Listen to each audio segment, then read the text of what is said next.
नहीं फेरो गेले हाँ सासुर अब एते तक न घरवाली कथी ले लुसल छै नहीं लुसल छै कि जान गेलिए हमरा कथी ले फोन करब हमरा ने फोन तोन करी आई गेल हाँ भाई आने ले घरवाली को हाँ अब घर में फेरो नाटक ड्रामा शुरू हेतै कि 2 दिन 4 दिन आयल हेतै तो ओतेक नाटक ड्रामा 2 साल बियाह कने भेलै नचनी नाच सबके नचा के राखि देलकै एते तखन ने देखियौ ने की होइ छै पता नहीं परसुए खुना गेले अखन तक नहीं एले ठीक छै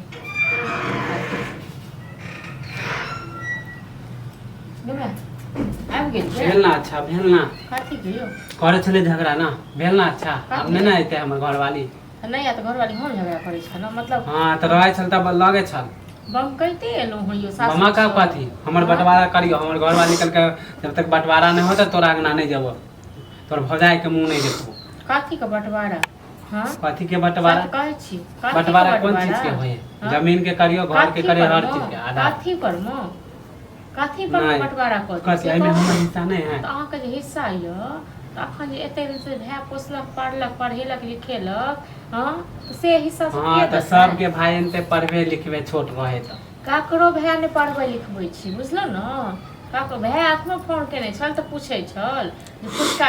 की भेले सासुर गेल ला कनिया लेके नहीं एलै आ अहाँ एलो ओतै से मतलब कान भर देलक सास हां त हमर भैया ठीक है अहाँ के बोली से हमर कनिया भागल ना हमरा बोली से कहब न त फेरो मिर्चाई लागत बुझलो कथी हमरा मिर्चाई लगता ताहि दुआरे सही से बाजू बेदाय बोले छी त लगे है 2 दिन 4 दिन घर वाली है ना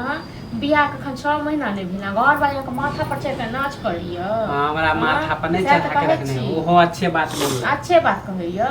एते दिन मर गेल है घर जे बनले जाने रहिए चौवन्नी निकाल के कहिया रह माने हमर कन्या जे रहल कहिया रहली अहाँ दुनु मेल क के अपना घर वाली के सिखाओ गो अपना घर वाली कहियो हम जाय छी अपन घर वाली के तो अहाँ के घर वाली मतलब एतक रानी बन गेल हां कुछ नहीं जाने छी हमरा बंटवारा क दियो हमर कन्या नहीं आवे किछो के बंटवारा नहीं है किछो के बंटवारा नहीं है बुझलो न मर जा ना करे अहाँ के लगे कथि के हमर कन्या नहीं में रहे हां कतो रहा के कन्या हम अपना घर में रह एते दिन त कहै छ कोनो बात नहीं एते रहते कोनो बात नहीं हां आब अपन घर बनाओ दुआर बनाओ तखन हां त सब के जे रहै छी अहाँ छी सब के जे हां त आई घर में नहीं आना देबी हमर से के घर बना ली अहाँ के घर में रखब कि अपन हम अपन हिस्सा में रखब हां त जाओ न हिस्सा में रखू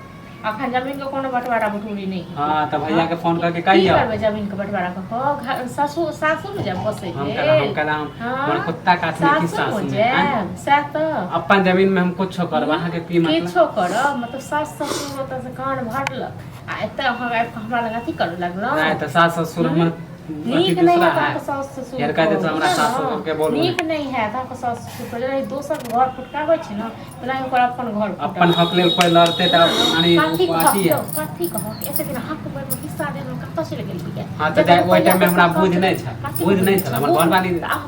कत से बैठ कर बुझ नहीं छ ए बरो कोई तो कह गेलन हम कुछ नहीं जाने छी हमरा बंटवारा करी त जाय छी 10 गो लोग के बजा जाओ ना 20 गो लोग के बजे नहीं आबो 20 गो लोग के बजे नहीं आबो सब कर हम बाने का आ खा पर से हट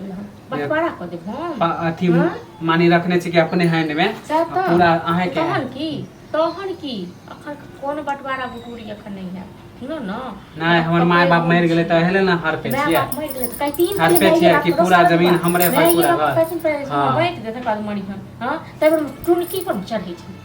आती उठै हां कुछ नहीं जाने चले 10 गो लोग के हम बजा जोन बजने आन हां देखियो केना ने बजा हां नहीं तो वो नहीं सोचे छै कि हमर घर वाले नहीं कौन ना में दम छोकी कौन घर वाले में दम छोकी जाय छ हम मुखिया जोन बजने मुखिया बजने